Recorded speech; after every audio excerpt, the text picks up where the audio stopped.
Way too early wide receiver rankings for 2024. Next on Fantasy Football Today in 5. Welcome to FFT in 5. I'm Chris Towers. I'm here with Dave Richard.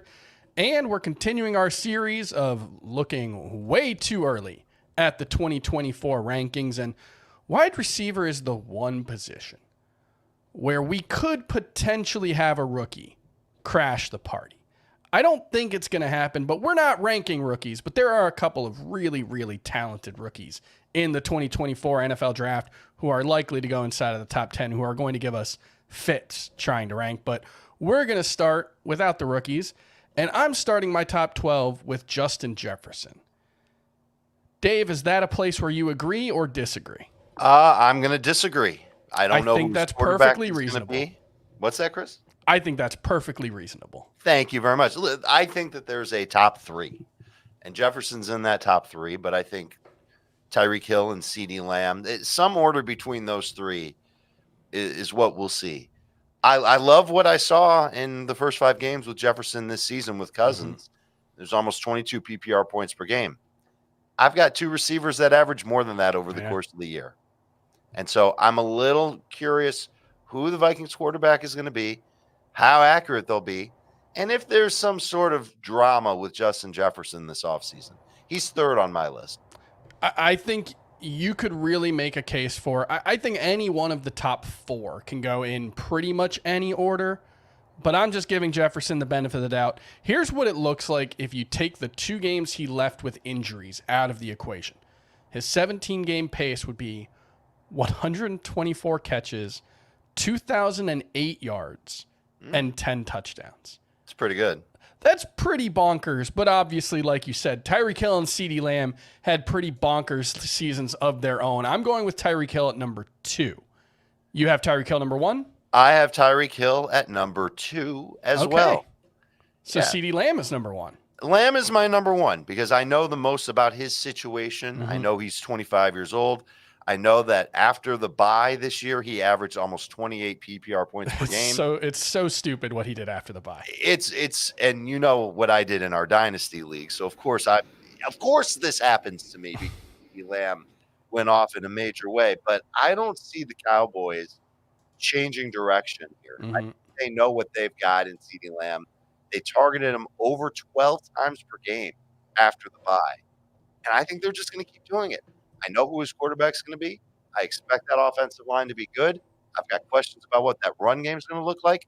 That helps me feel better about a 25-year-old CeeDee Lamb. At least 15 PPR points in 11 straight games to close out the season, at least entering Week 18, although there's no reason to think he won't continue that trend with the Cowboys still having a lot to play for. Is Jamar Chase the consensus number 4? He's not for me. He's 5th. Interesting. I've got Amon-Ra St. Brown at 4, and I just love the way that St. Brown came through. 20.2 PPR points per game. Last year, he finished strong. The year before that, when he was a rookie, he finished strong. I just think he continues to eat up volume in this Lions offense. And at 24 years old, I'm putting him just ahead of Jamar Chase. Here are all of the players in fantasy football at every position who had more games of at least 15 PPR points than Amon-Ra St. Brown's 12. Josh Allen, Jalen Hurts. That makes sense. Sure. Christian McCaffrey. That's it. Sense. Those are the only 3 players that had more games of at least 15 PPR points than Amon-Ra St. Brown. And he did that in 12 games. He only had 3 games with fewer than 15 PPR points this season. Just an incredible season from Amon-Ra St. Brown. I've got A.J. Brown at number 6. Is that the right spot? That's where I have him, and it's a close call between him and DJ Moore. But again, we're thinking about certainty, and I think there's more certainty with A.J. Brown at this point than there is with DJ Moore. Yeah, I've got DJ Moore a little lower. I've got Puka Nacua at number 7, and the way I look at it is, if he was a second-round pick, we're ranking him no lower than 4th after the season he had, right?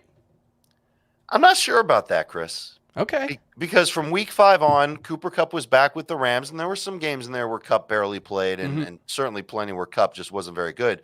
But in those games, 15.7 PPR points per game, 10.6 non-PPR points per game, 8.5 targets per game. His overall season number is really boosted by how he started the year. Sure. Now, if you're telling me that Puka Nacua is the clear number one in LA and that Cooper Kupp is either going to be relegated to a role player or not even on the team, and remember, Cooper Kupp is a little bit older. He's 31 years old. Then I'd move Puka Nacua higher. But for now, my 6, 7, 8, A.J. Brown, DJ Moore, Puka Nacua. All right. I've got Garrett Wilson just ahead of DJ Moore. And like you mentioned earlier, DJ Moore, there's questions. Well, there's questions with both of these guys. And so you can make the case that, hey, DJ Moore's already had the 1,300-yard, 8-touchdown season that we're hoping Garrett Wilson can have. But I just watched Garrett Wilson this season, and I honestly think he might be one of the 5 best wide receivers in football. The fact that he was able to get to 1,000 yards 2 years in a row with, bar none, the worst quarterback play in the NFL both seasons is such a testament to how talented this guy is. Now, look, the best case scenario for Garrett Wilson in 2024 is he's catching passes from a 40-year-old coming back from a ruptured Achilles with a coaching staff that has given us no reason to think that they can elevate talent.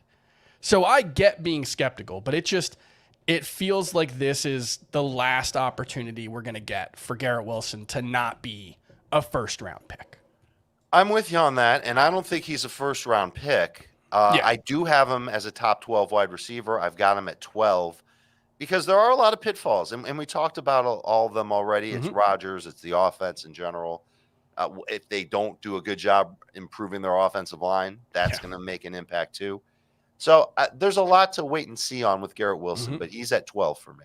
I think things really open up after. I've got DJ Moore at 9, and I could probably go with 10 different players for the next 3 spots for me, because I've got Michael Pittman, who's got quarterback concerns with Anthony Richardson.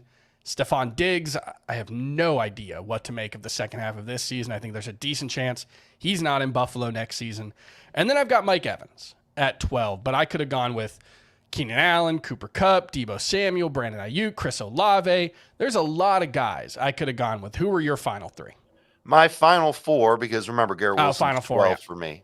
At 9, I've got Olave. And then at 10 and 11, this surprised me. I didn't think I would do this, and I said on our podcast on Wednesday that I wouldn't, but I am. I've got Deebo at 10 and Ayuk at 11, assuming that both of them are still in San Francisco next year. I think that's perfectly reasonable. Like I said, I think you could go to about 16 or 17, and I wouldn't have much problem with any order from about 7 through 16 or 17. I think there's a clear top tier, a clear second tier, and then things get really wide open. But I do think the first round is going to be very wide receiver heavy next season. And that's going to do it for FFT and 5. We'll be back tomorrow talking the top 12 tight ends for 2024. And it's actually kind of fun. We'll see you tomorrow.